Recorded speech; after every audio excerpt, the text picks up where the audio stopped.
Mexican National Guard and Army trucks are now at the border separating Mexico and El Paso, Texas. They're among the first of 10,000 troops that Mexico will send to its northern border after tariff threats from President Donald Trump. Patrols have also been seen near Tijuana, Mexico, near San Diego. This comes as ICE cracks down on undocumented immigrants already living in the United States. Yesterday, ICE conducted a multi-location enforcement operation in the Denver area. Now, this includes the apartment complex deemed to be a criminal nuisance after a series of incidents relating to gang activity. Unfortunately, we have to come to the communities because we don't get the cooperation that we need from the jails. It would be so much easier and so much safer for our officers and agents if we could take these people into custody from a safe environment. But if we have to come out in the community to do this, that's what we're going to do.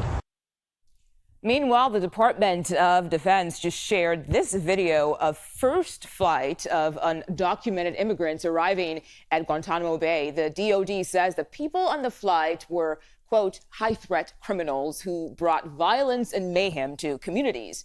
CBS News immigration correspondent Camilo Montoya-Galvez is following all of this for us, talking about deportation and immigration. So, Camilo, first off, thank you for joining us. We appreciate your time. What do we know about these migrant holding operations happening at Guantanamo Bay? Well, U.S. officials tell CBS News that a military plane is currently in the air en route to Cuba to transport nearly a dozen migrant detainees to Guantanamo Bay so they can be held there as part of this operation that was green-lighted by President Trump to really create a massive detention center there for those who are arrested by immigration authorities in the interior of the U.S., on the U.S. mainland. And this is the second of these types of flights that have occurred this week, sending again a dozen detainees. We are told that these immigrants are from Venezuela and that they have alleged and suspected ties to the notorious and infamous Venezuelan prison gang Tren de Aragua, which of course has become a focal point of the president's crackdown on illegal immigration.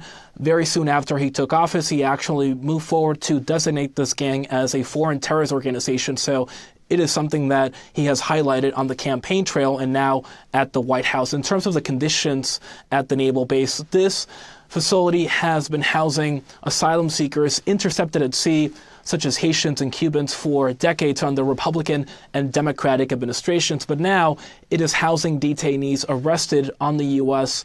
mainland, including Venezuelans who right now cannot be deported to their home country. We are told that officials here and in Guantanamo Bay are working to expand capacity there, including by setting up 10 facilities inside the naval base to house as many as 30,000 migrant detainees. And Camilo, we are hearing some reports that ICE is releasing some migrants due to capacity issues. So what do we know exactly about those people who are getting released?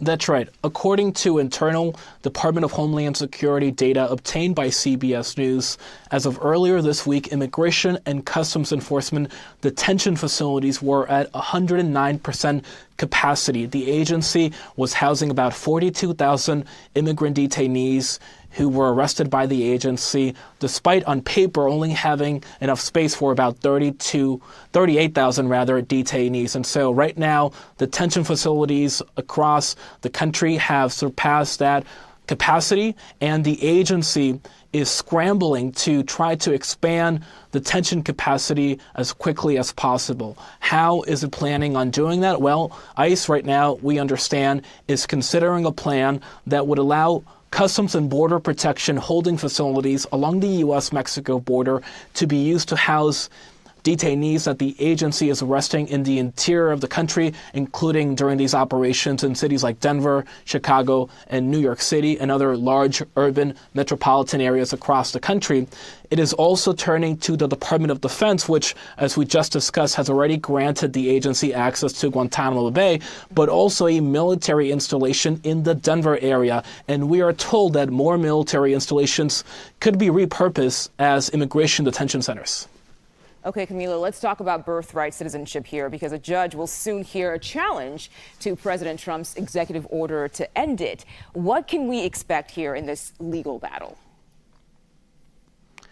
there are more than half a dozen lawsuits against the president's move to try to deny birthright citizenship to the children born here on U.S. soil to parents who are in the country illegally or to parents who are here as immigrants but on temporary legal visas. And so this is obviously a move that would upend the longstanding interpretation of the U.S. Constitution, which has long been interpreted by the U.S. government, including agencies like the State Department, which authorizes passports, to mean that anyone who is born here on U.S. soil physically is an American citizen, irrespective of the immigration status of their parents. And so right now we have seen now two district courts across the country in Seattle and in Maryland say that the president likely does not have the authority to change that interpretation of the Constitution and that that order has to be halted. And so we could see courts across the country block this initiative, but